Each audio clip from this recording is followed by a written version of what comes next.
is Jane Eyre.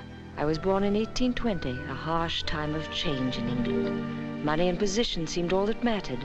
Charity was a cold and disagreeable word. Religion too often wore a mask of bigotry and cruelty.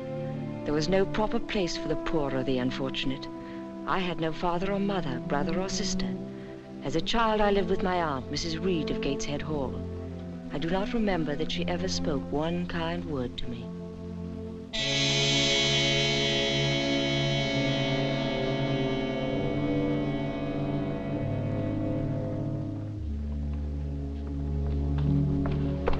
Careful, Bessie. She bites.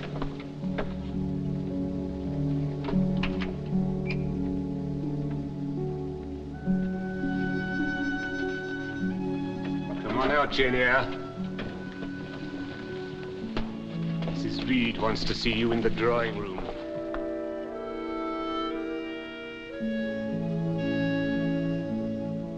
Go on, knock. Don't bully the child. Knock. Come in.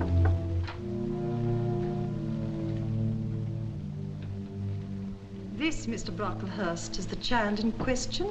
She's the daughter of my late husband's sister, by an unfortunate union which we in the family prefer to forget. For some years, she's lived in this house. The recipient, I can clearly see, of every care which a loving benefactress could lavish upon her. Come here, little girl. What is your name? Jane Eyre, sir.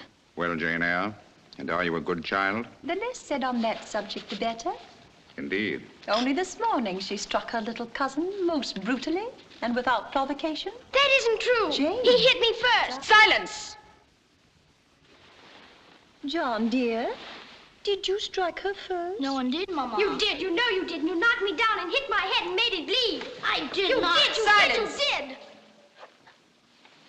I won't listen to your odious lies. You see, Mr. Brocklehurst, how passionate and wicked she is. I do indeed. Come here, child. You and I must have some talk. No sight so sad as that of a wicked child. Do you know where the wicked go after death? They go to hell. And what is hell? A pit full of fire. And should you like to fall into that pit and be burning there forever? No, sir. Then what must you do to avoid it? I must keep in good health and not die. But children younger than you die daily. Only last week, we buried a little child of 5. A good little child whose soul is now in heaven. But what of your soul, Jane Eyre? I don't see why it shouldn't go to heaven, too. You don't see, but others see clearly enough, do they not, Mrs. Reed? You have heard the name of Lowood? No, sir. It is a school for unfortunate orphans. My estate lies within a mile, and as chairman of the board, I spend much time in its supervision. Would you like to go there, little girl? You mean not live here anymore? I don't know what Aunt Reed would say. It was your kind benefactress who suggested the plan. You wish to go? Yes, sir. You've made a wise choice, wiser than you know. And now you must pray God to take away your heart of stone and make you meek and humble and penitent. You may rest assured, Mrs. Reed, we shall do our best to collaborate with the Almighty.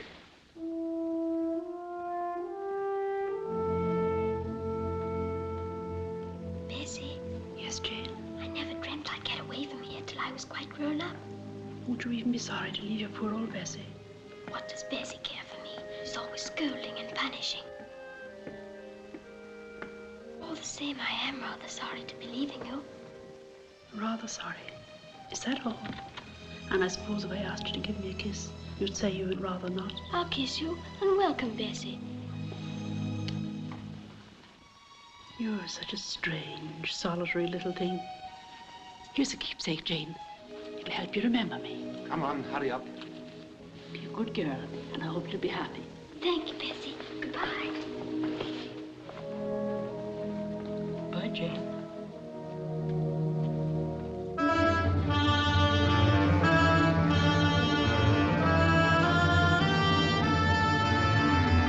Goodbye, Mrs. Reed. I hate you and I hate everything about you.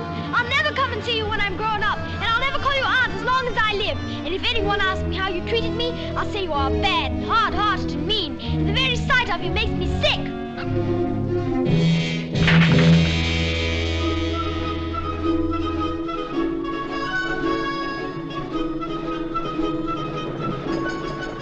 I shall have drawing lessons and French lessons and history lessons and music lessons, and there'll be hundreds of other girls to play with.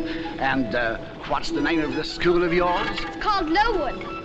Lowood. Lowood.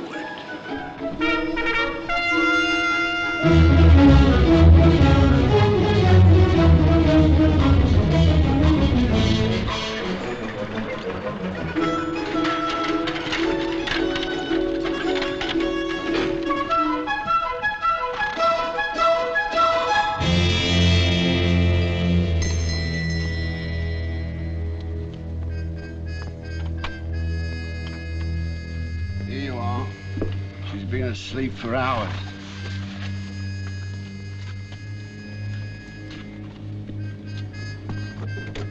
Right away, Bill.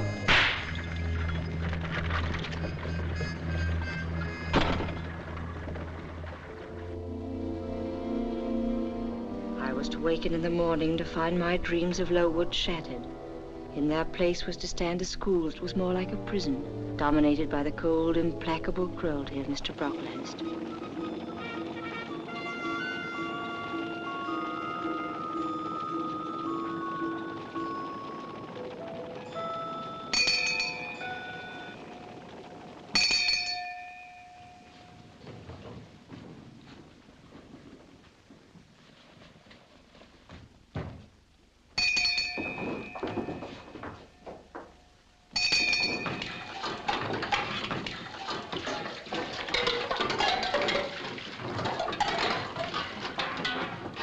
Pupils, observe this child. She is yet young. She possesses the ordinary form of girlhood. No single deformity points her out as a marked character. Who would believe that the evil one had already found in her a servant and an agent? Yet such, I grieve to tell you, is the case. Therefore, you must be on your guard against her. Shun her example. Avoid her company, exclude her from your sports, and shut her out from your converse. Teachers, you must watch her. Weigh well her words and scrutinize her actions. Punish her body to save her soul. For it is my duty to warn you, and my tongue falters as I tell it, that this girl, this child, the native of a Christian land, know better than many a little heathen that says its prayers to Brahma and kneels before Juggernaut. This girl is a liar. Let her remain on that stool. Let no one speak to her for the rest of the day.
I brought you this from supper.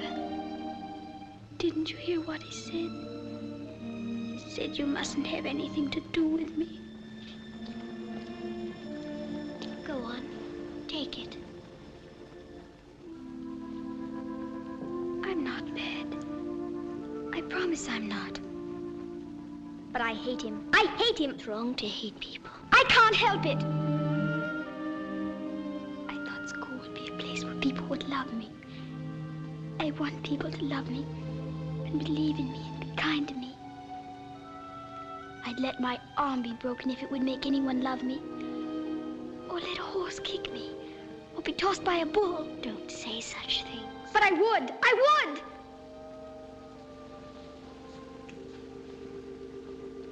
Eat your bread, Jane.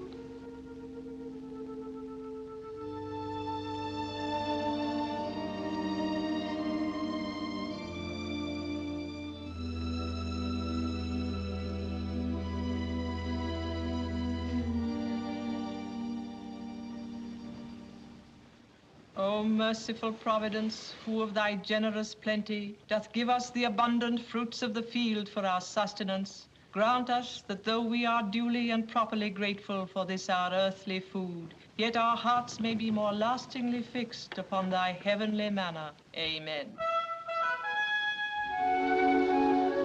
Helen, where does that road go? I told you before, to Bradford. But after Bradford. Derby, I suppose, Nottingham, and then London. From London to Dover, and across the sea to France, and then over the mountains and down to Italy, and to Florence, and Rome, and Madrid. Madrid isn't in Italy, Jane. That road goes there all the same. And we'll drive along it one day, when we're grown up, Helen, in a lovely coach and four. And I'll have beautiful curly hair just like yours. And I'll have read all the books in the world. And I'll play the piano and talk French, almost as well as you do. Dreaming again, Jane? Oh, Dr. Rivers! I know somebody who's going to be late for inspection. Not this time. I'll beat you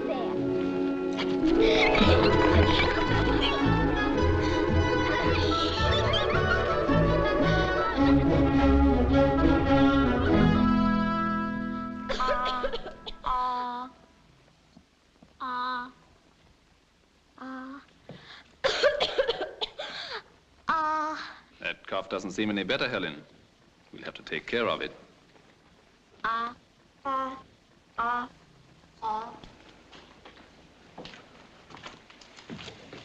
Thank you. You keep your schoolroom uncommonly cold, Mr. Brocklehurst. A matter of principle, Dr. Rivers. Our aim is not to pamper the body, but to strengthen the soul. I should hardly have thought that a bad cough was any aid to salvation. Then I'm not a theologian. Good day, sir.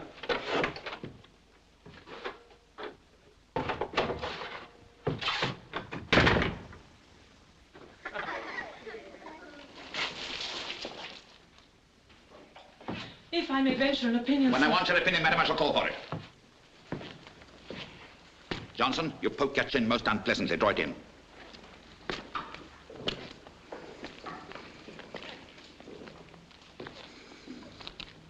Edwards, I insist on your holding your head up. I will not have you stand before me in that attitude.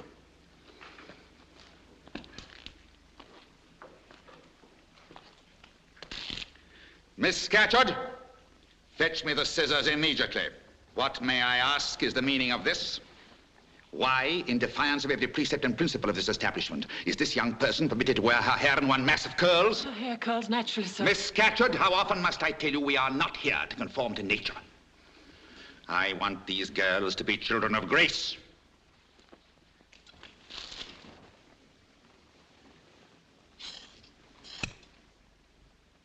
Please, please, sir, don't do that. You can cut mine, sir, as much as you wish, but please... Silence! So this is the spirit that prevails at Lowood. First vanity, and now insurrection. It shall be rooted out.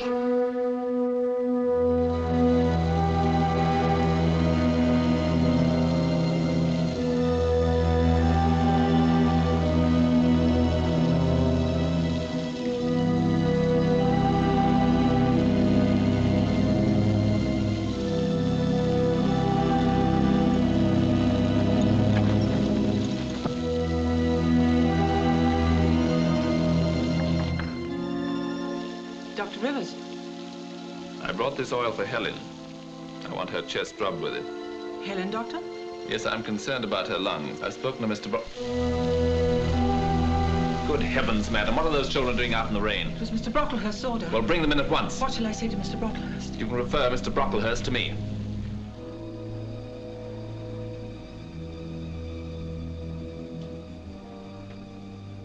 With your leave, Dr. Rivers, I shall offer up one more prayer.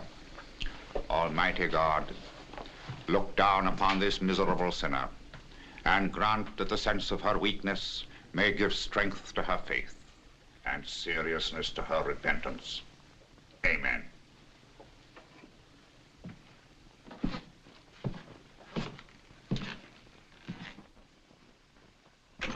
The ways of Providence are inscrutable, Dr. Rivers. Was it Providence that sent that poor girl to get drenched in the rain? Dr. Was Rivers? it Providence that ordered her to her death? Yes, to her death, Mr. Brocklehurst.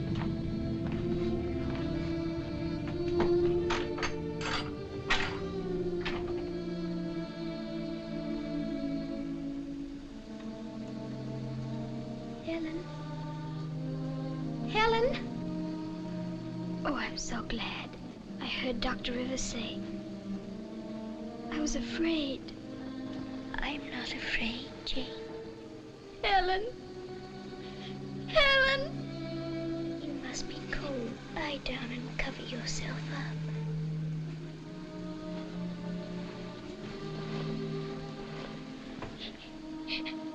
Don't cry, Jane. I don't want you to cry.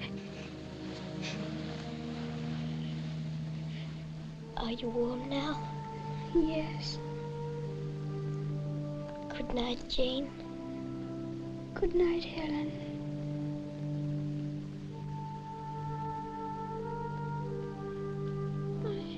I do wish they hadn't cut your hair.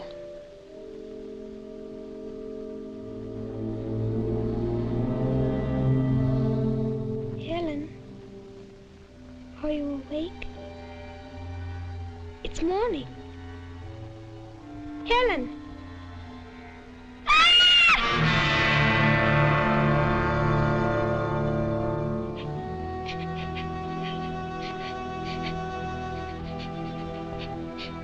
Jane. Come, Jane. No, I want to stay here. I want to be with Helen. Helen isn't here. Helen's with God. Jane, remember what you say in your prayers every day. Thy will be done. You think you're doing God's will by giving way to despair? God wants children to be brave and strong. Won't you do what God wants? I'll try. That's right. And don't forget, the harder you try, the more God will help you. Now let me take you back. No, I can't go back to school. I'll never go back. I'll run away. Jane, you know what duty is, don't you? Duty is what you have to do even when you don't want to do it. I may not want to go out into a snowstorm to visit a sick child, but I know I have to go because it's my duty. Now, what is your duty, Jane? I don't know. Yes, you do, Jane. In your heart, you know perfectly well. Your duty is to prepare yourself to do God's work in the world. Isn't that true? And who can do God's work? An ignorant woman or an educated one? Yes, you know the answer to that. And where can you get an education, Jane? Where? At school. Precisely. So you know you have to go back to school, even though you may hate the very thought of it. Isn't that true? I suppose it is true.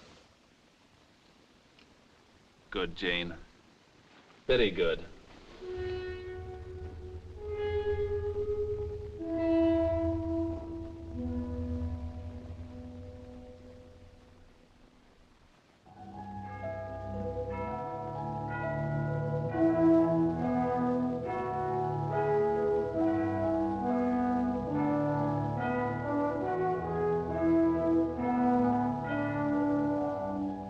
True, gentlemen, we had some difficulties in the beginning. A very stiff-necked and evil child. Fidea has been with us 10 years. And in those 10 years, it has been granted me to plant her feet on the path of salvation. I suppose we ought to see her. I intended that you should. Let her be brought in. I don't need to remind you of the advantages of appointing one of our own pupils as teacher. An outsider would have to be paid twice as much.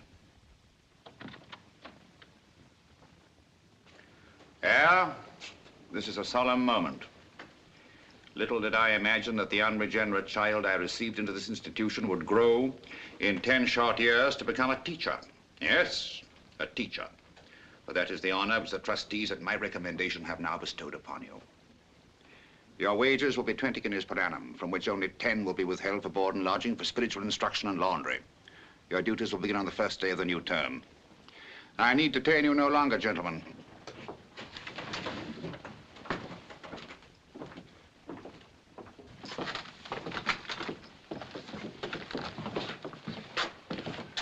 Good day, gentlemen. Good day. Here is the post, sir.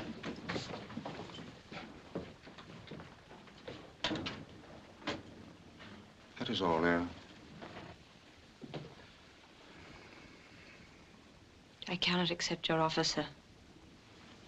And why not, pray? I do not wish to stay at Lowood. But this is unheard of. The ingratitude. What have I to be grateful for? 10 years of harshness and Silence! Stiff-necked as ever. I see that I've been sadly deceived in you.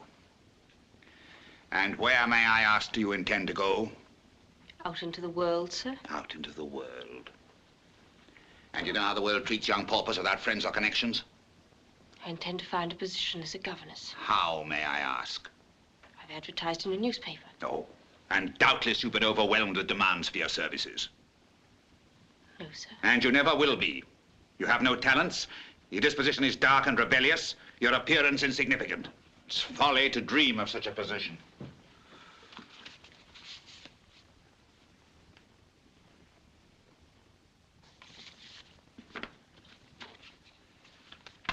Yeah, you heard me. I'm willing to overlook your ungracious outburst, but I warn you, if you persist in your folly, this haven will never again be open to you. I am leaving Lowood, sir.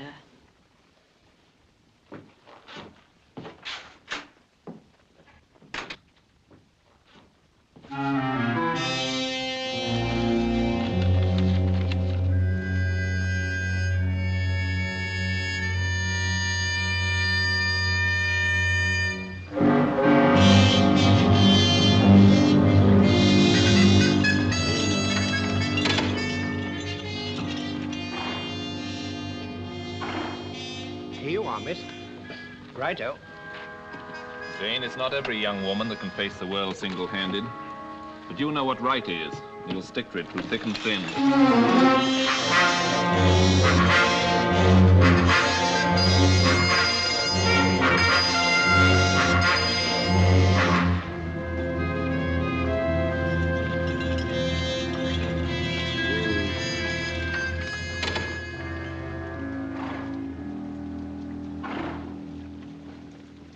£40 is my limit. No. The guineas are yours, lad. Excuse me, could you tell me if there's anyone here from Mrs. Fairfax of Thornfield Hall? Not that I've heard, ma'am. Take seat in coffee room and I'll inquire. Who's the young lady, Sam? Couldn't say, sir. Just come in by coach. Well, give her my compliments and ask if she'd care to join me in a glass of Madeira. Yes, sir. The gentleman over there presents his compliments. Asks if you'd care to take a glass of something with him. Oh, no, thank you. I never take wine.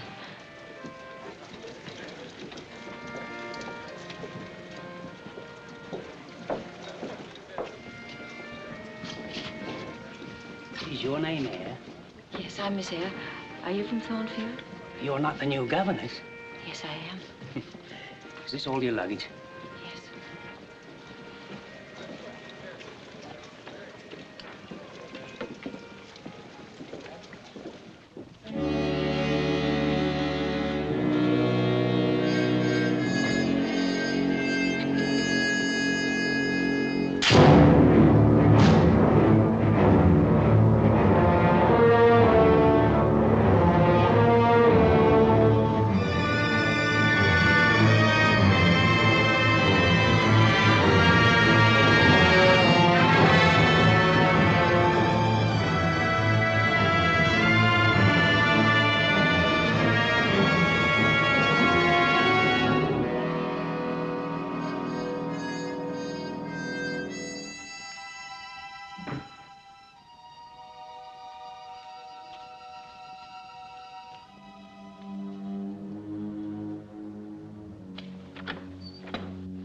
I'll tell Mrs. Fairfax you're here. Thank you.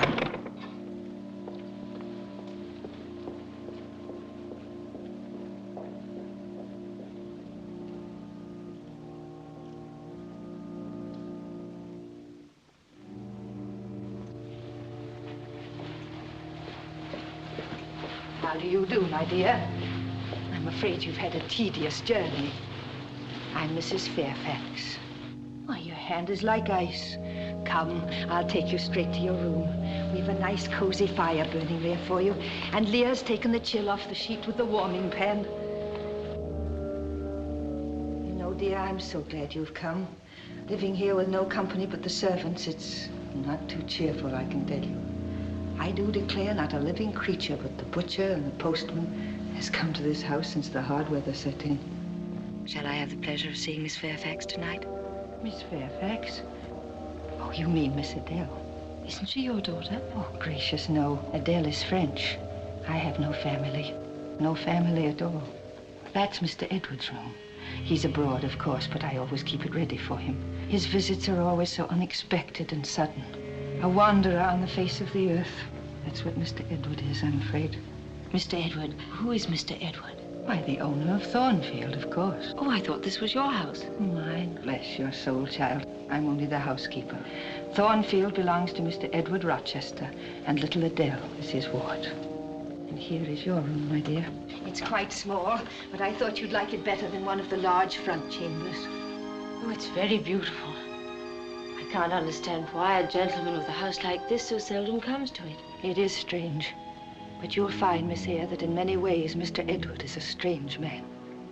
Good night, my dear. Good night.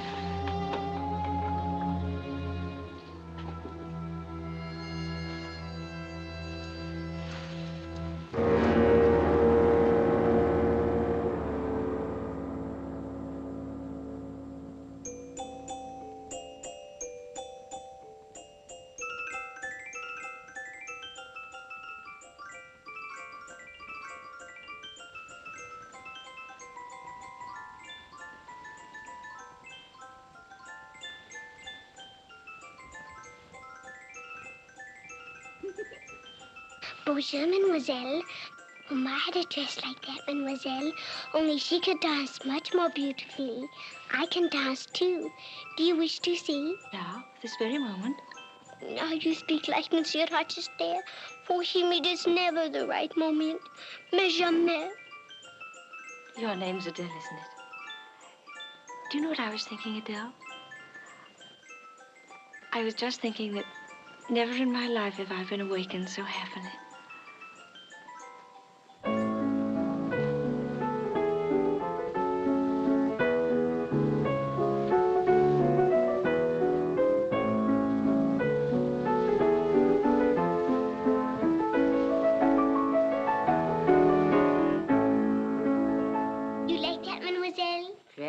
Adele. Great when the gentlemen and ladies came to see Mama, and I used to dance before them, or sit on their knees and sing to them. I liked it. And where was that? In Paris. We live always in Paris. But then when Mama had gone to the Holy Virgin, Monsieur Rochester came and took me across the sea in a great ship with a chimney that smoked, and I was sick. 5, 6, and 3. Do you like Monsieur Rochester? I've not met him yet. This is his chair. He sits here and stares into the fire and frowns like this. Is he as bad as that? Twice as bad. I cannot make how bad he is. But I'm sure he's very kind to me. Oh, sometimes he brings me beautiful presents. But when he's angry, that's terrible. And may the Holy Virgin give me grace. And God bless Monsieur Rochester.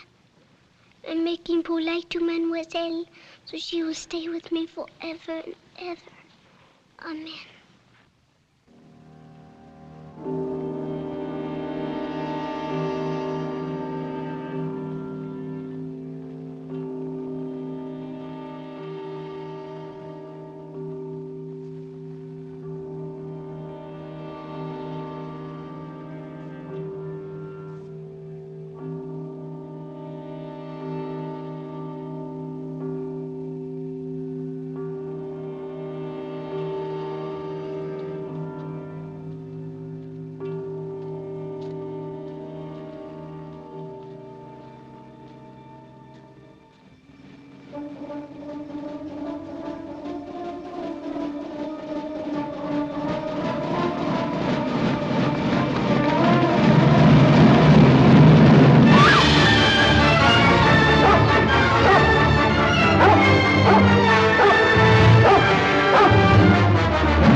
stand out of the way. I'm sorry I frightened your horse. Apologies won't mend my ankle. Down, Violet! Well, what are you waiting for? I can't leave until I see you're fit to ride. A will of your own. Where are you from? From Mr. Rochester's house just below. You know Mr. Rochester? No, I've never seen him. You're not a servant at the hall. I'm the new governess. Oh. You're the new governess.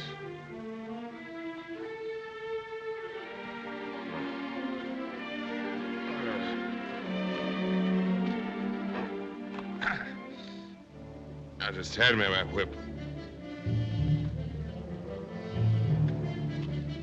Thank you. Now kindly get out of the way.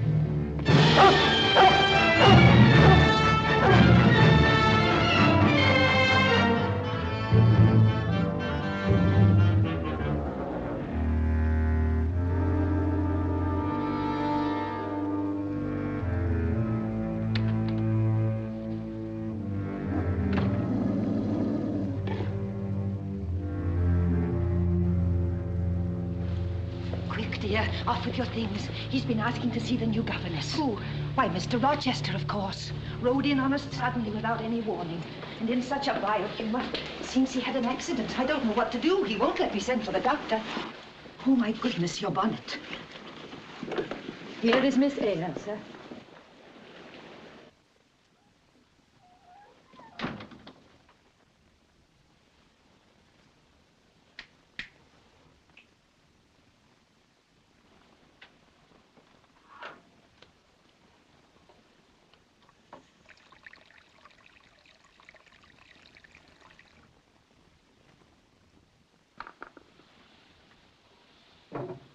Well, Miss Eyre, have you no tongue? I was waiting, sir, until I was spoken. Very proper. Next time you see a man on a horse, don't run out the middle of the road till he's passed. I assure you, sir, it was not deliberate. It may not have been deliberate. It was nonetheless painful. Sit down, Miss Eyre.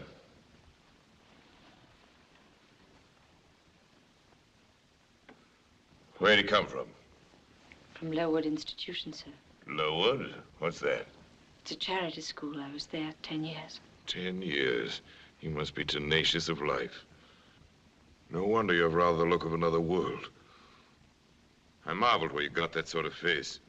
When you came on me in the mist, I found myself thinking of fairy tales. I'd half a mind to demand whether you'd bewitched my horse. Indeed, I'm not sure yet. Who are your parents? I have none, sir. Your home? I have no home, sir. Who recommended you to come here? I advertised, and Mrs. Fairfax answered the advertisement. You came post-haste to be here in time to throw me off my horse. What did you learn at Lowood? Did you play the piano? A little. Of course. As the established dancer. Going to the drawing room. I mean, if you please. Excuse my tone of command. I'm used to saying do this, and it is done. I cannot alter my customary habits for one new inmate. Take a candle with you, leave the door open.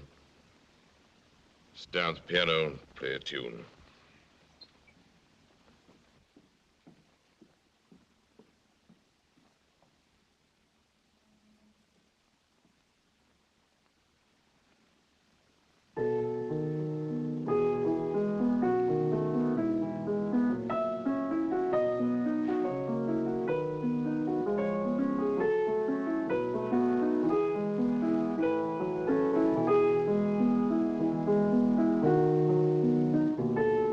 Enough!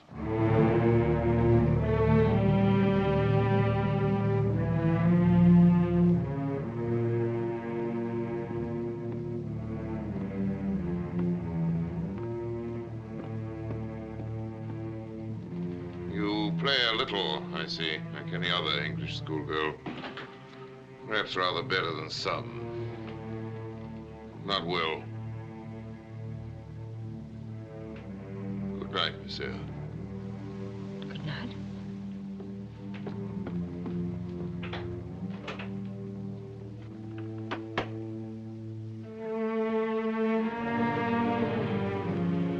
What sort of man was this master of Thornfield, so proud, sardonic, and harsh? Instinctively, I felt that his malignant mood had its source in some cruel cross of fate. I was to learn that this was indeed true, and that beneath the harsh mask he assumed lay a tortured soul, fine, gentle, and kindly.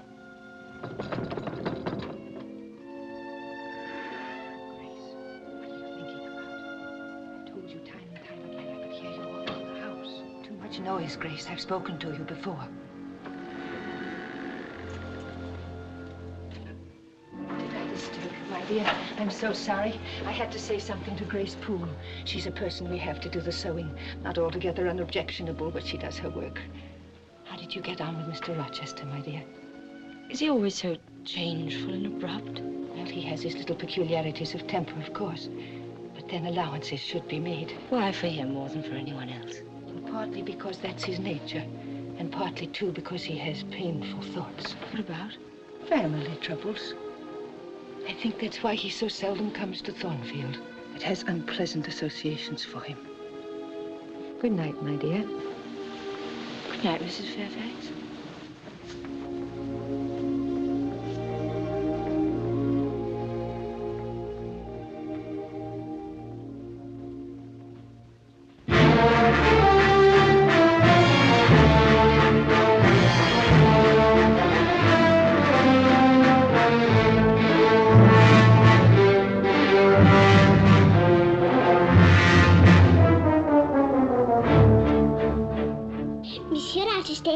Difficult, but he brings the most beautiful presents.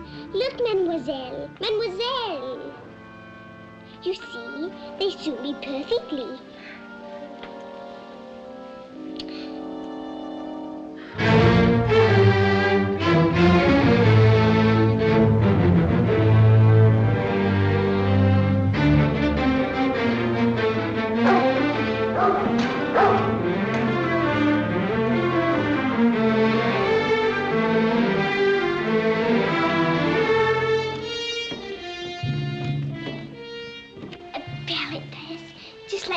Used to wear.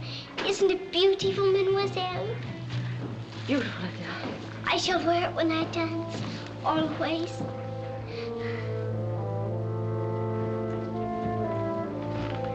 Monsieur. Sir, vous me see me, monsieur. Sir.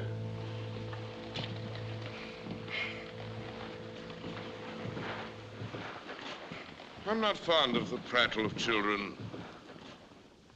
As you see, I'm a crusty old bachelor, and I have no pleasant associations connected with their lisp.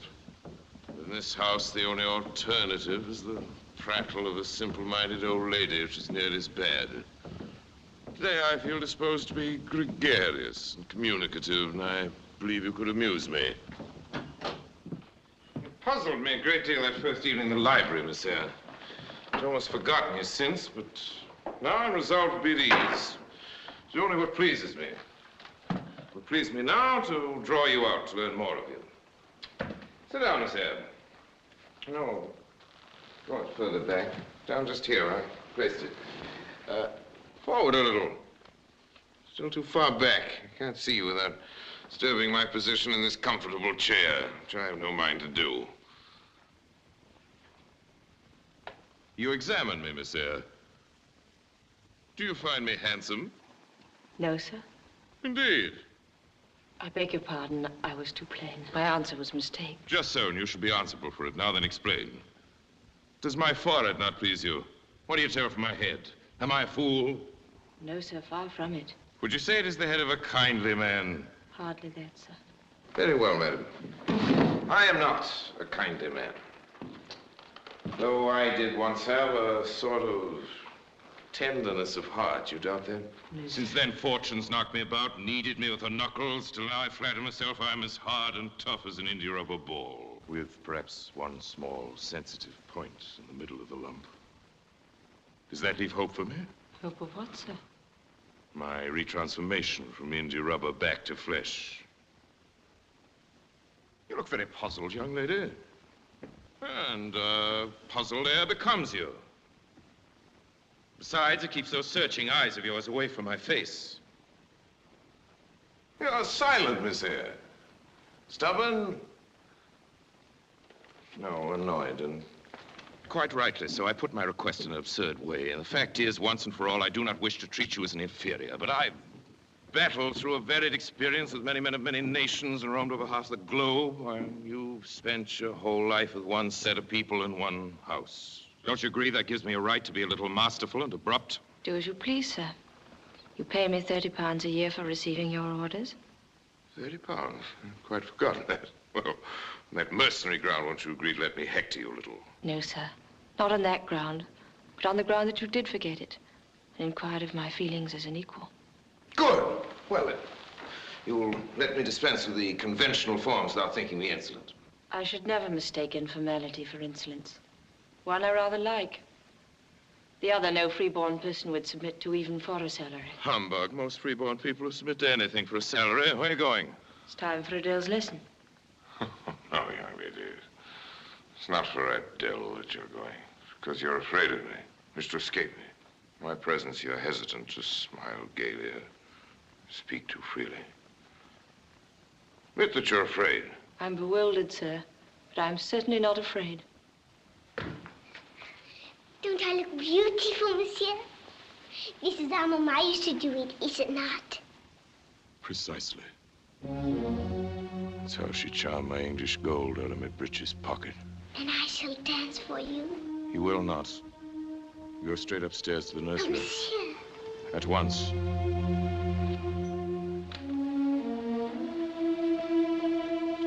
Monsieur.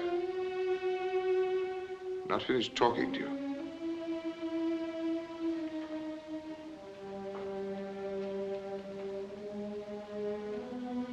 Why are you looking at me like that? I was thinking, whatever your past misfortune, you have no right to revenge yourself on the child. You're quite right, of course. I was thinking only of myself, my own private memories and feelings. Fact is, nature meant me to be, on the whole, a good man. One of the better kind, but circumstance decreed otherwise. I was as green as you once, grass green. Now my spring is gone, leaving me what? This little artificial French flower. Let me go, monsieur.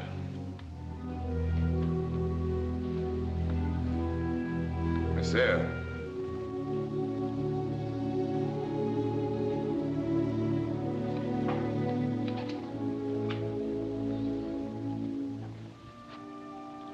Hope you'll be happy at Thornfield. I hope so, sir. I think so. I'm glad.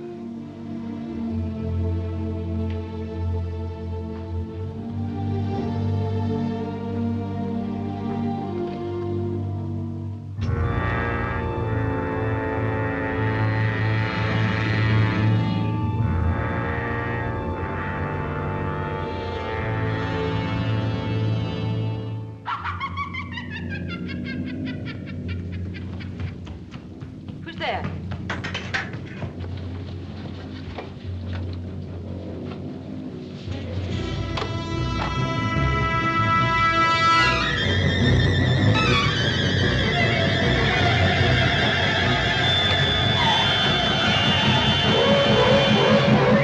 Mr. Rochester!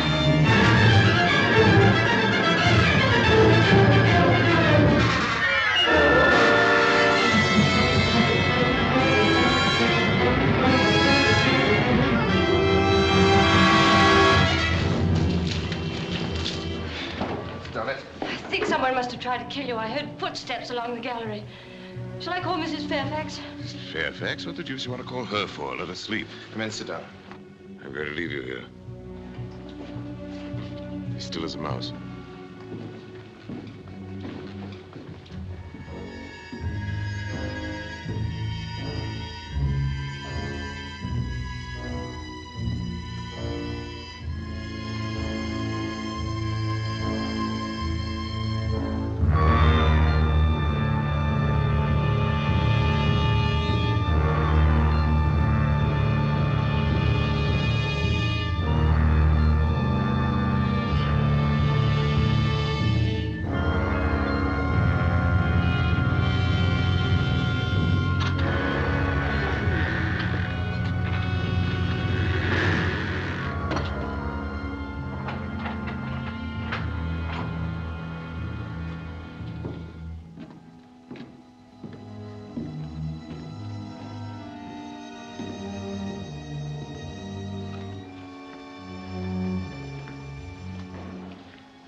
came out of your room, did you see anything?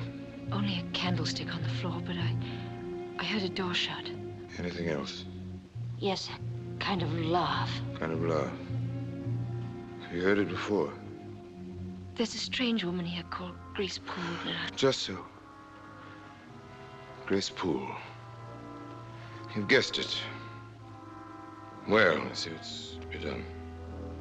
Meanwhile, say nothing about this to anyone. Adele, we forgot the child.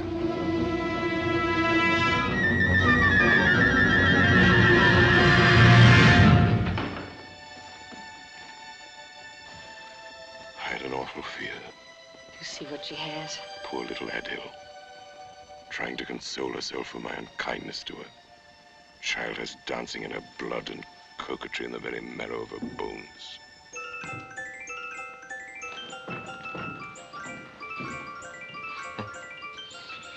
I once had the misfortune to be in love with this, to be jealous of that. Love's a strange thing, Miss Eyre.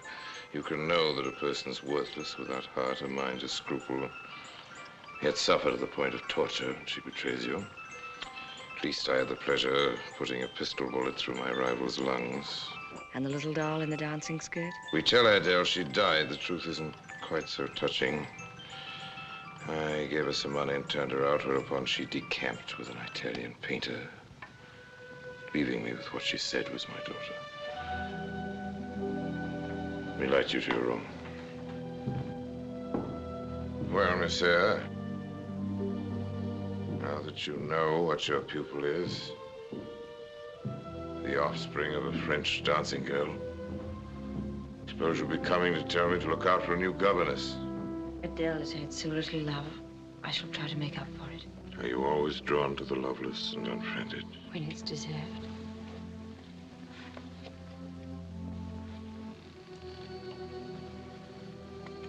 Would you say that my life deserved saving? I should be distressed if harm came to you, sir. But you did save my life tonight. I should like to thank you for it. At least shake hands. I knew you'd do me good in some way, sometime. Good night, Jane. Good night, sir.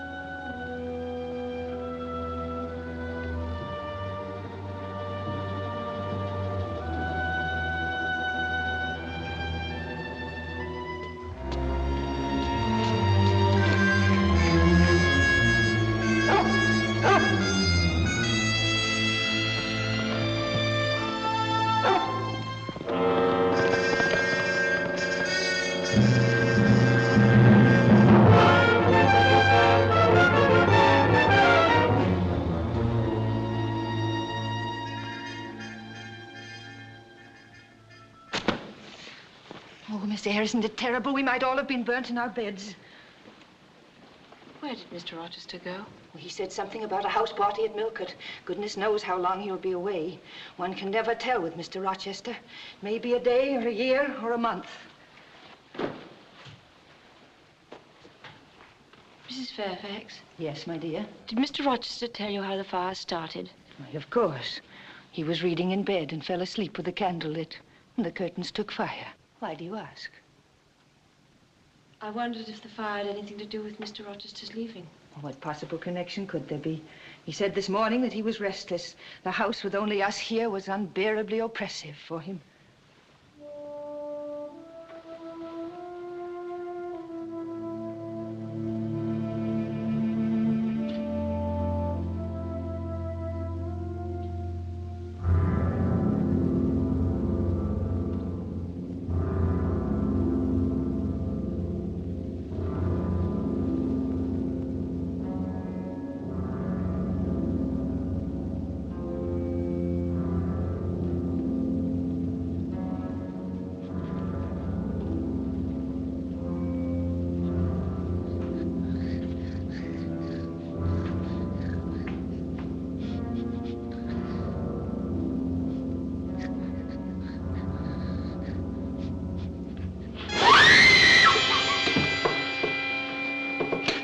What's that doing here? No one is allowed up here. Understand? No one. Get thee down.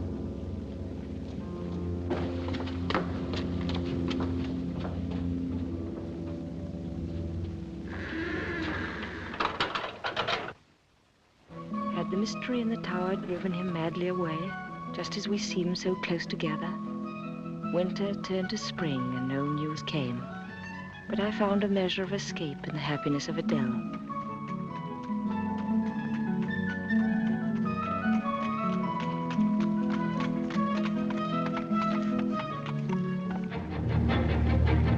Look, mademoiselle.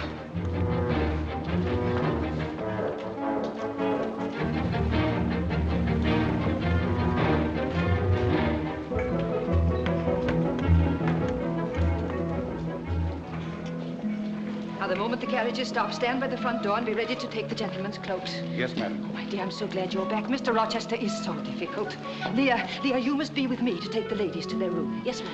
Imagine not even telling me how many guests he's bringing. Just said get all the best bedrooms ready and more servants from the inn. They're coming, Mum.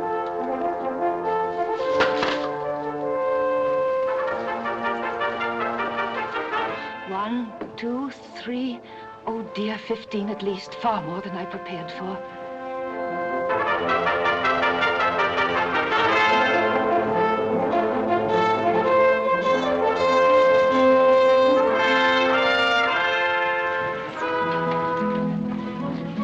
Who's that riding with Mr. Rochester? Why, that's Blanche Ingram, my dear. Haven't you heard about Miss Ingram and Mr. Rochester? She's quite an old flame of his. Wouldn't surprise me if it came to an engagement one of these days. Such a beautiful girl, isn't she?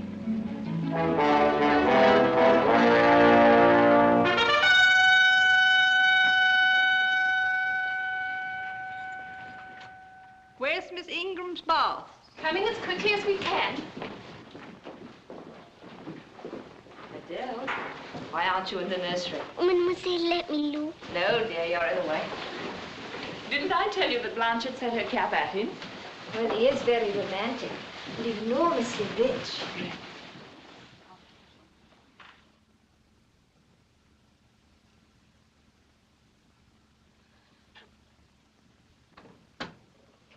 Oh, Miss Ayer, Mr. Rochester wishes you to bring Adele to the drawing room after dinner.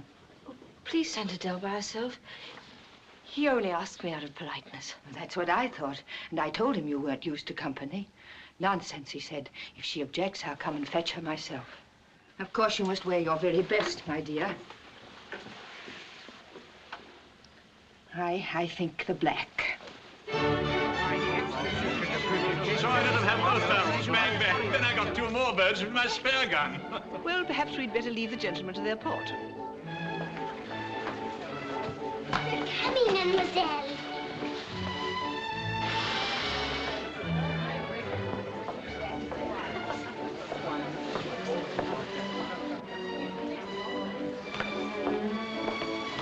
Bonsoir, madame. Bonsoir. What's your name? Adele. Now, Blanche, stop teasing Mr. Rochester. Come along, my angel.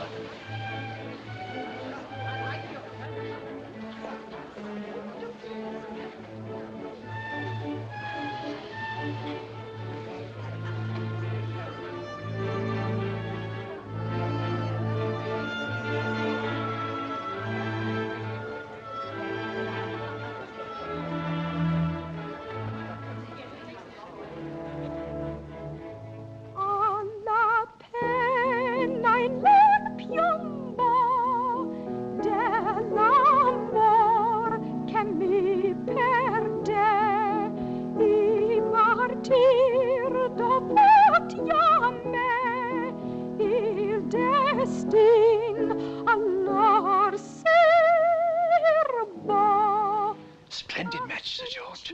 6,000 or 7,000 a year at least. What a striking couple. Very fortunate, isn't it? Fine shoulders, eh, Ned?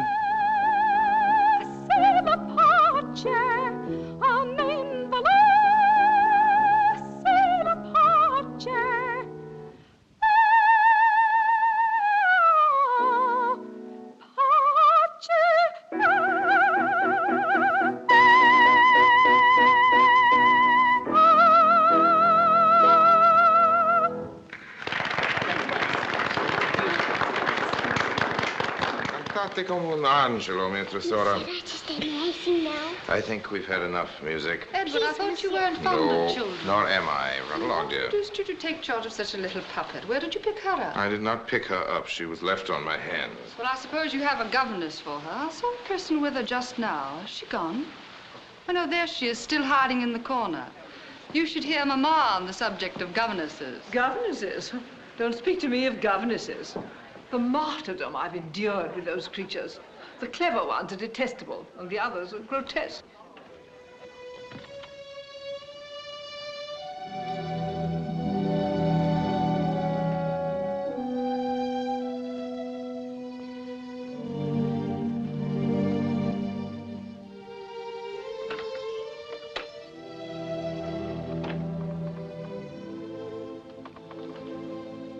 How do you do? Very well, sir. Why did you not come and speak to me in the drawing room? I did not wish to disturb you as you seemed engaged. What have you been doing while I've been away? Teaching Adele as usual. Yes, and getting a good deal paler than you were. What's the matter? Nothing. Take cold the night of the fire? No, sir. Go back to the drawing room. You're leaving too early. I'm a little tired, sir. Yes, a little depressed. What about? I'm not depressed, sir. But I tell you, you are. So much depressed that a few words more and there'll be tears in your eyes. See, they're there now. Shining, swimming. What the devil's that? I wish to see Mr. Rochester. What name shall I say, sir? Well, tell him Mr. Mason. Mr. Mason of Spanish Town, Jamaica.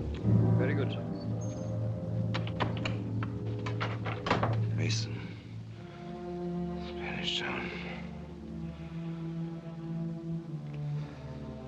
I wish I were on a quiet island with only you. Trouble and danger and hideous recollection far away. Can I help you, sir? Help is needed. I'll seek it at your hands. Promise you that. Jane, if all the people in that room came and spat on me, what would you do? I'd turn them out of the room, if I could. If I were to go to them, they only looked coldly at me and dropped off and left me, one by one. What then? Would you go with them? I would stay with you, sir. To comfort me? Yes, sir. To comfort you as well as I could.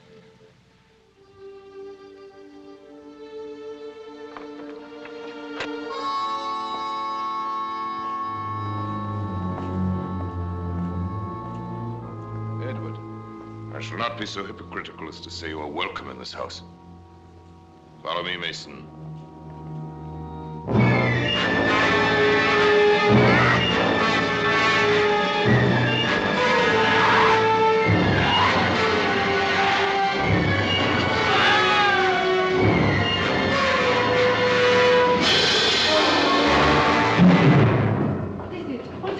Noise came from down there.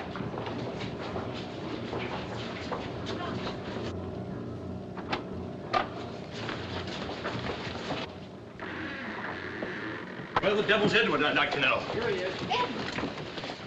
Edward, you haven't been hurt, have you? Put that pistol away, Colonel. Artillery's no good for nightmares. Nightmares? That's all it was. One of the maids had a bad dream, woke up screaming. Moral of that is, don't eat toasted cheese for supper. Now, ladies, you all go to your rooms. Lady Ingram, you set the good example. I declare I'm quite disappointed. I was so looking forward to seeing Uncle Percy shoot a robber. Now, Blanche, less of your levity. Good night, Edward. Sweet dreams, my courageous Blanche.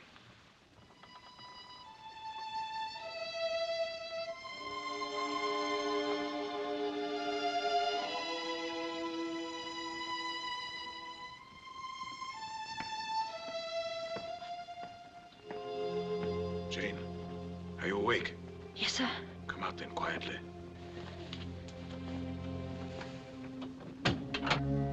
Come down this way and make no noise.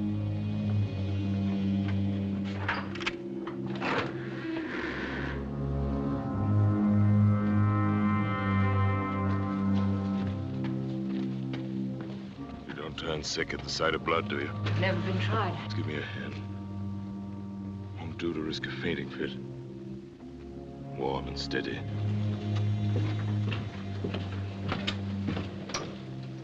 Jane, what you see may shock and frighten and confuse you.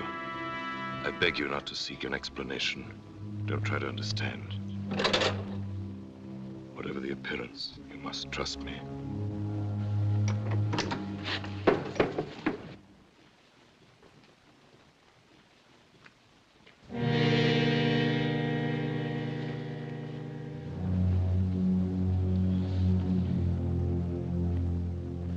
Jane, I'm going to leave you in this room. This gentleman, while I fetch a surgeon. He will sponge the blood as I do now. If he comes to, do not speak to him on any account. Do you understand me? Whatever happens, do not move from here. Whatever happens, do not open a door. Either door.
Doctor, be on the alert. Give you half an hour for dressing the wound, getting the patient downstairs and all. Edward, I'm done for, I fear. Nonsense. Lost a little blood, that's all. She sank her teeth into me like a tigress. Go. She said she'd drain my heart's blood. Be silent, Mason. Forget it. Jane. Yes, sir. Go and get some things on. Go down the back stairs and bolt the side passage door. Find a carriage waiting. See if the driver's ready. She'll be down in a moment.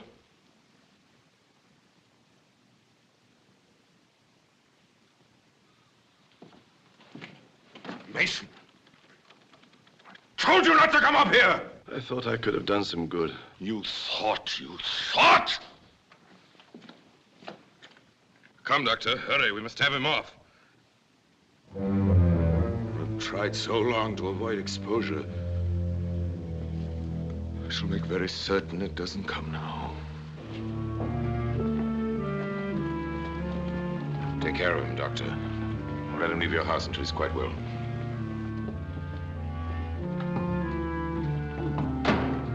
Edward. Well, what is it? Let her be taken care of. Let her be treated as tenderly as may be. I do my best and have done it and will do it.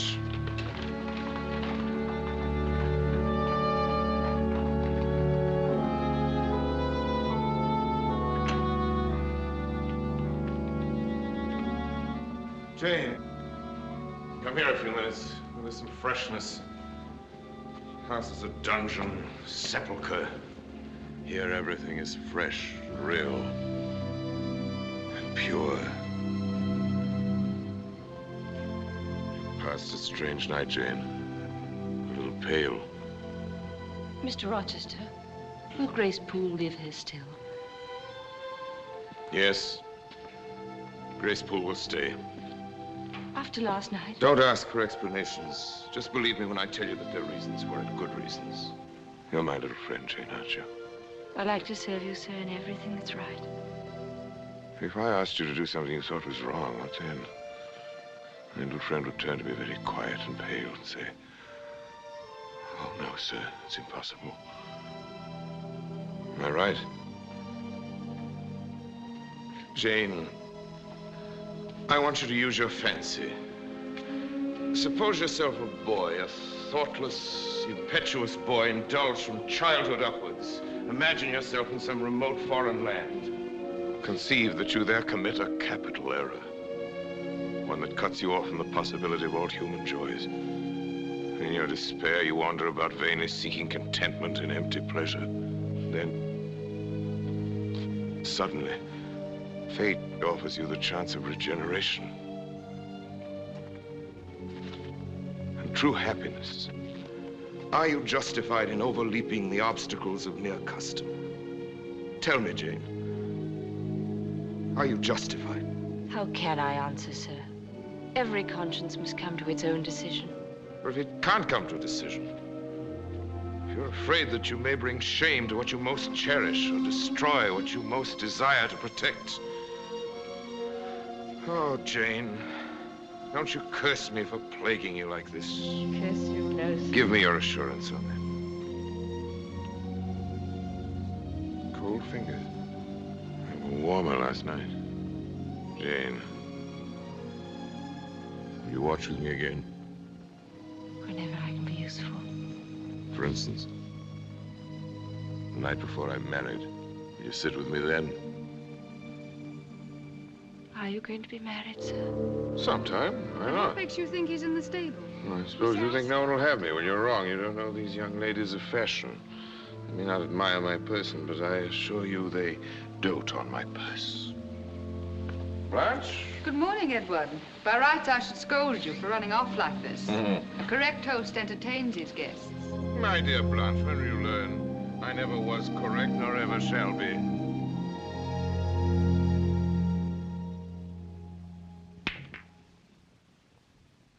Very pretty, partner. Splendid. Thank you. Edward, I'm so glad you've made up your mind to come to London with us tomorrow. Have I? I didn't know. Of course, you're very appropriate. What now, Edward? Put the red ball in the top pocket. Edward, does that person want you? I'm sorry, sir. I did not know you were occupied. Very good, Miss Eyre. Sure the ladies will excuse me.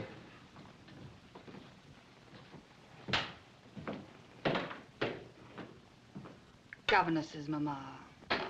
I'm sorry, sir, but I understood you were leaving early in the morning, and I wish to ask you for a reference. Reference? What the deuce do you want a reference for? To get a new place, sir. Hmm? You as good as told me that you were going to be married. Yes, what then? In which case, Adele ought to go to school. To get her out of my bride's way, who otherwise might walk over her rather too emphatically? Well, some sense in your suggestion, Jane. Adele, as you say, must go to school. And you must go to the devil, is that it? I hope not, sir, unless it's the devil who answers my advertisement. Advertisement? You mean say you've been advertising? Not yet, sir, but I shall. You'll do nothing of the kind. Time comes for you to get a new situation, I'll get one for you. Do you hear? Very well, sir. Goodbye, Mr. Rochester. Goodbye, Miss Eyre. Jane, that all seems stingy to my notion. Dry and unfriendly. Won't you do more than just say goodbye? Well, I'll shake hands, sir. Will you shake hands?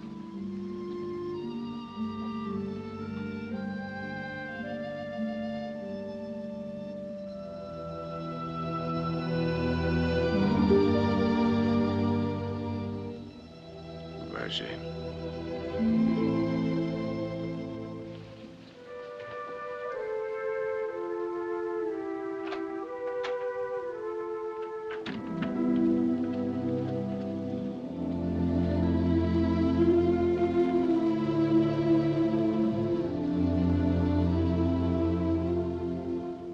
Is the beautiful place your Thornfield?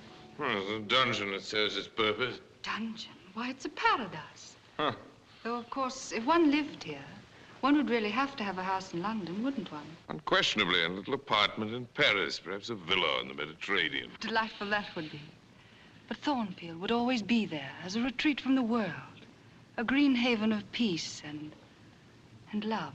Love? Who's talking of love? All a fellow needs is a bit of distraction. A house full of beautiful women every now and then to keep him brooding on his woes, peering too closely into the mysteries of his heart. That is if he has a heart. Hmm? And sometimes I wonder, Edward, if you really do have one. Have I ever done or said anything to make you believe that I have? If so, I assure you it was quite unintentional. Are you never serious? Never more than at this moment, except perhaps when I'm eating my dinner. Really, Edward, you can be revoltingly coarse at times. Can I ever be anything else? Can you? Would I have come to Thornfield if you couldn't? Oh, that's a very nice point, Blanche. Would you or would you not? Let's begin by considering the significant facts of the case first. Mr. Rochester is revoltingly coarse and as ugly as sin. Edward, Allow me, my dear Blanche, I repeat, as ugly as sin. Secondly, he flirts sometimes, but is careful never to talk about love or marriage. However, this is the third point. Lady Ingram is somewhat impoverished, whereas the revolting Mr. Rochester has an assured income of $8,000 a year. Now, in view of all this, what is the attitude that Miss Blanche may be expected to take? From my experience of the world, I'd surmise that she'd ignore the coarseness, etc., till such times Mr. R. is safely focused. Now, no horseplay. I've never been so grossly insulted in all my life. Insulted? I merely paid you the enormous compliment of being completely honest. Mr. Rochester, you are a bore and a cur.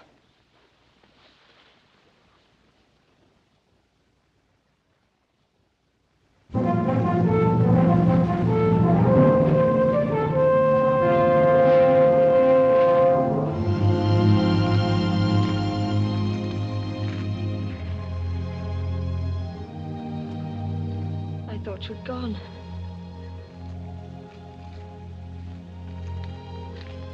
Changed my mind.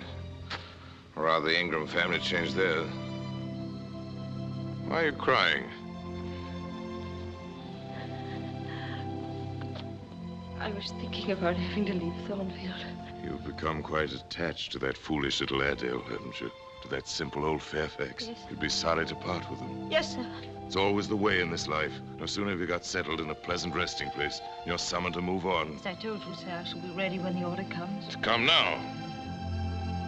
Then it's settled? All settled, even about your future situation. You found a place for me? Yes, Jane, I have. In the west of Ireland. You like Ireland, I think. There's such warm-hearted people there. It's a long way off, sir. From what, Jane? From England and from Thornfield.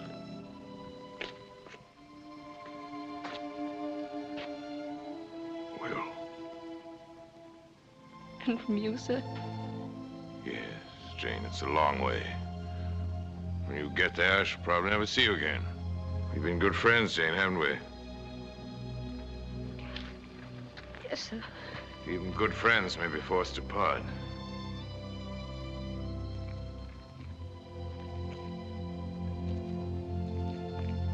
Let's make the most of what time has left us. Let us sit here in peace, even though we should be destined never to sit here again.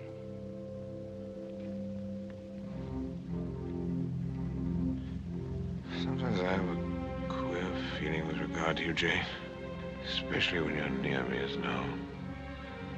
It's as if I had a string somewhere under my left rib, tightly and inextricably knotted to a similar string situated in a corresponding corner of your little frame.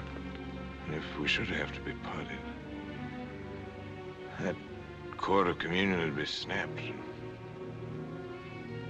I have the nervous notion I should take to bleeding inwardly. As for you, you'd forget me. That I never will, sir. You know that. See the necessity of going, but it's like looking on the necessity of death. Where do you see that necessity? In your bride. What bride? I have no bride. But you will have. Yes, I will. I will. Do you think I could stay here to become nothing to you? Do you think because I'm poor and obscure and plain that I'm soulless and heartless? I have as much soul as you and fully as much heart.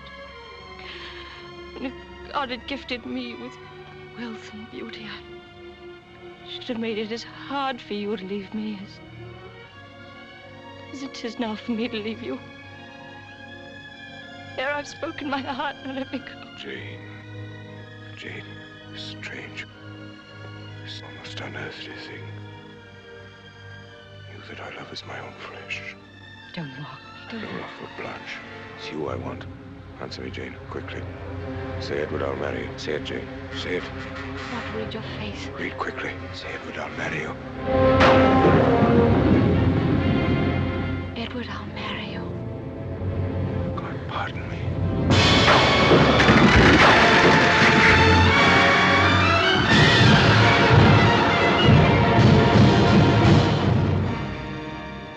All my doubts and all the grim shadows that hung over Thornfield seemed to vanish, shattered like the riven chestnut tree. I loved and I was loved. Every sunlit hour I looked forward to love's fulfillment. Jane, what do you think you're doing?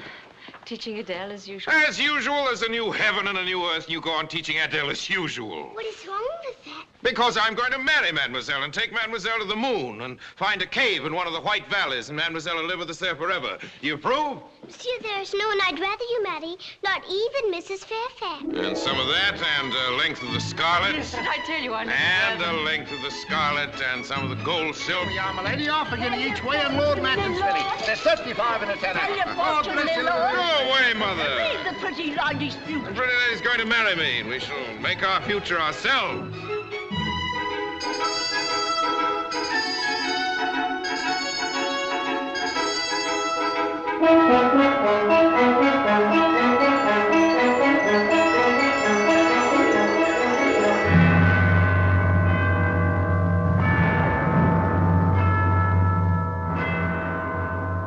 I require and charge ye both, as ye will answer at the dreadful day of judgment, when the secrets of all hearts shall be disclosed, that if either of you know any impediment why you may not lawfully be joined in matrimony, ye do now confess it.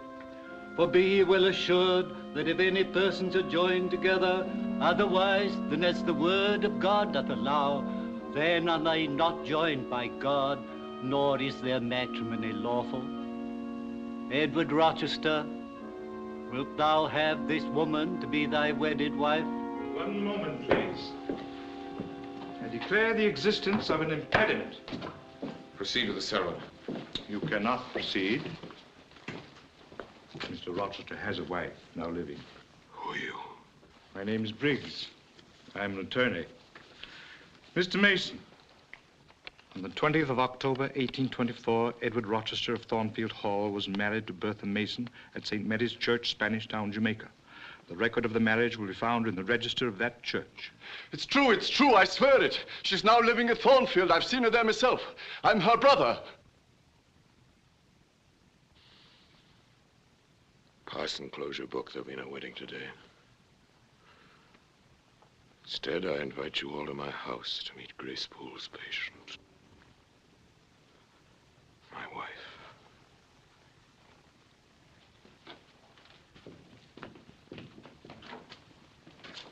To the right about, every one of you! Away with your congratulations. 15 years too late.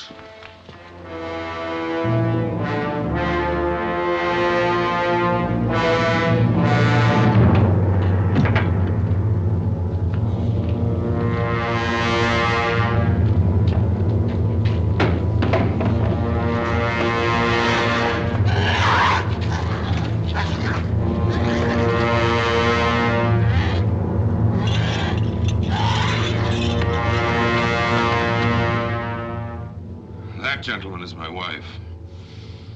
Mad and the offspring of a mad family. To whom the church and law bind me forever without hope of divorce. This is what I wish to have. This young girl who stands so grave and quiet at the mouth of hell. Look at the difference. And then judge me.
Jane.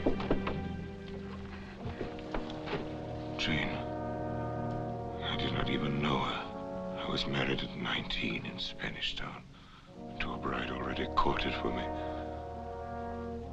But I married a gross, groveling, mole-eyed blockhead that I was. Jane, hear me. I suffered all the agonies of a man bound to a wife at once intemperate and unchaste. I watched her excesses drive her at last into madness. And I brought her back to England, to Thornfield. Jane added everything that God and humanity demanded. And I fled from this place. My fixed desire was to find a woman I could love. A contrast to the fury I left here. What did I find? A French dancing girl, a Viennese milliner, a Neapolitan countess with a taste for jewelry. Back to England. I rode again in sight of Thornfield. Someone was walking there in the moonlight. A strange little elfin-like creature. It frightened my horse and then came up and gravely offered me help. I was to be aided, and by that hand. And aided I was. And then later that evening, do you remember, Jane? Say you remember. I remember. You came into that room. How shy you were. And yet how readily and roundly you answered my questions. And then you smiled at me. That moment I knew I'd found you. Jane, can you not forgive me? I do forgive you. And you still love me? I do love you with all my heart. I can say it now since it's for the last time. You mean to go one way in the world. Let me go another. Stay with me, Jane. We'd be hurting nobody. We should be hurting ourselves. Would it be so wicked to love me? Would it? I could crush you between my hands. But your spirit would still be free.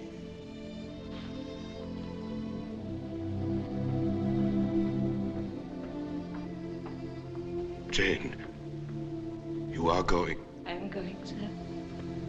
You will not be my comforter, my rescuer, my deep love, my frantic prayer. They're nothing to you. God bless you, my dear master. God keep you from harm and wrong. Jane. Jane. Jane.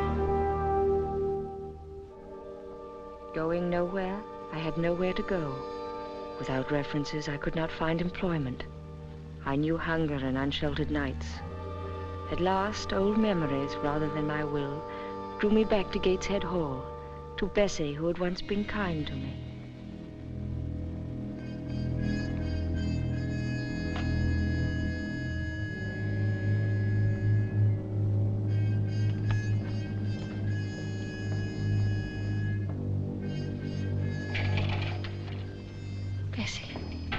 Yes, I'm Bessie.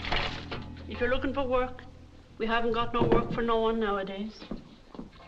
You look poorly, lass. If you're cold, you're welcome to sit by the fire.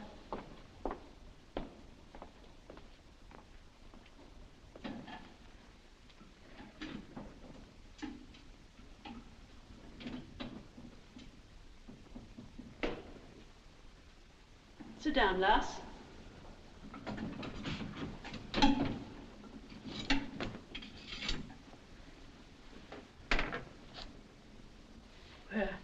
Where'd you get that brooch? You gave it to me, Bessie. Jane! Jane Eyre! A grown young lady, and you were such a tiny thing, no higher than a broomstick. Oh, Miss Jane. That's your poor aunt. Oh, don't tell Audrey I'm here, or Cousin John, or anyone. Master John isn't here anymore. As soon as he was of age, he was off to London. Gambling, that's what it was. Thousands and thousands of pounds the missus paid for him. She had to shut up most of the house and turn off the other servants. But still he kept plaguing her for money. Then, last summer, he killed himself, Miss Jane. They found him hanging in his room, and the cards still on the table where they'd played the night before. And they told the missus she had a kind of stroke. wandering like in her mind.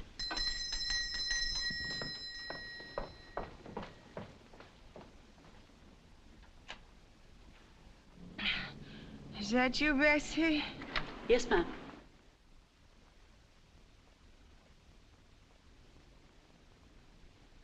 Who are you?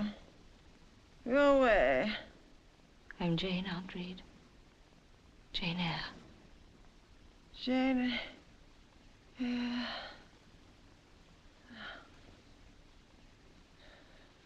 Nobody could know the trouble I've had with that child. Little pauper brat. Should have been in workhouse.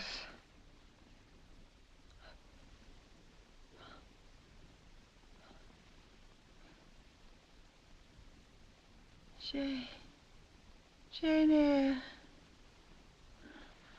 Oh, don't leave me, Jane. Please don't leave me.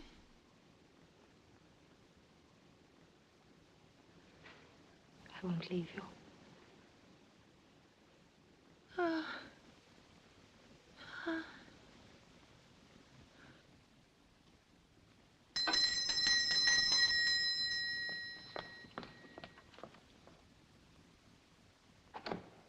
Oh, no, sir, Mrs. can't see nobody. She's been ill for months. Oh, I'm sorry. I wanted to make some inquiries about a niece of hers, Miss Eyre. Oh, would you wait inside a moment, sir? Thank you. Thank you.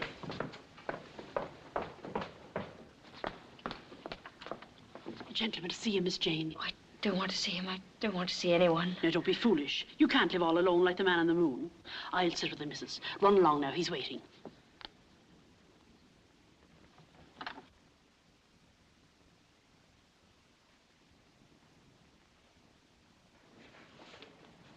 Jane!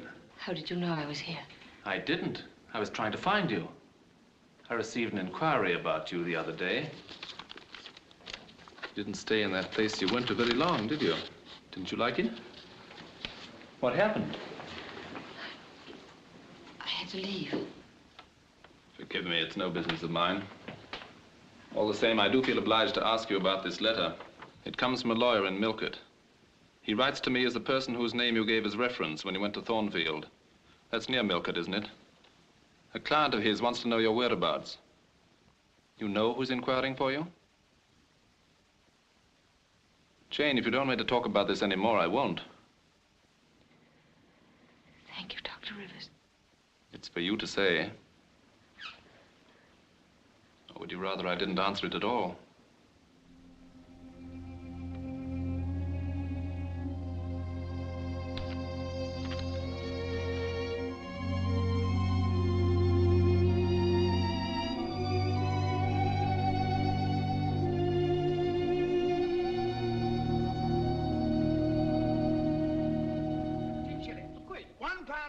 £25, that's much better, thank you very much, sir.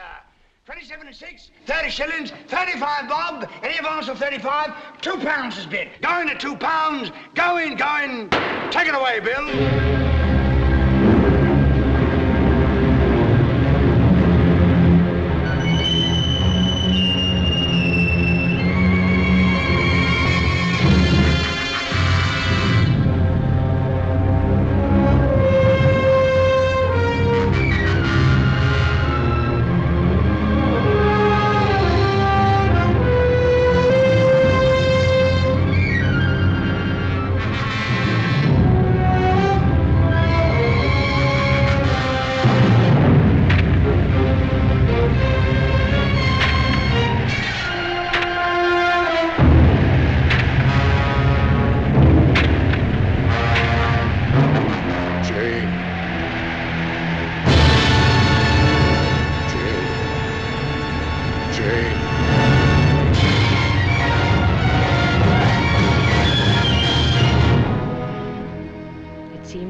A soul in pain, an appeal so wild and urgent that I knew I must go, and go quickly. Only when I knew what had happened to him, only when I'd looked once more upon that tortured face, could I make my decision. It was she who did it, Miss Eyre. She struck down Grace Poole as she slept, and then she set fire to Thornfield. It was her laugh in the gallery that woke me. I ran into the nursery and wrapped Adele in a shawl and carried her down. And as we came out into the courtyard, I heard her laugh again. I looked up, and there she was on the roof, laughing and waving her arms above the battlements. Mr. Edward saw her as he came out. He did not say anything, but went straight back into the house to try to save her. All this side of the house was blazing. There was smoke everywhere. And then it cleared. And suddenly we saw Mr. Edward behind her on the battlements. She saw him too. He came towards her to help her down. She stood very still for a moment. And just as he seemed to reach her, he gave a dreadful scream and ran from him to the edge. The next moment, she lay smashed on the pavement before us. She was dead, Miss Eyre.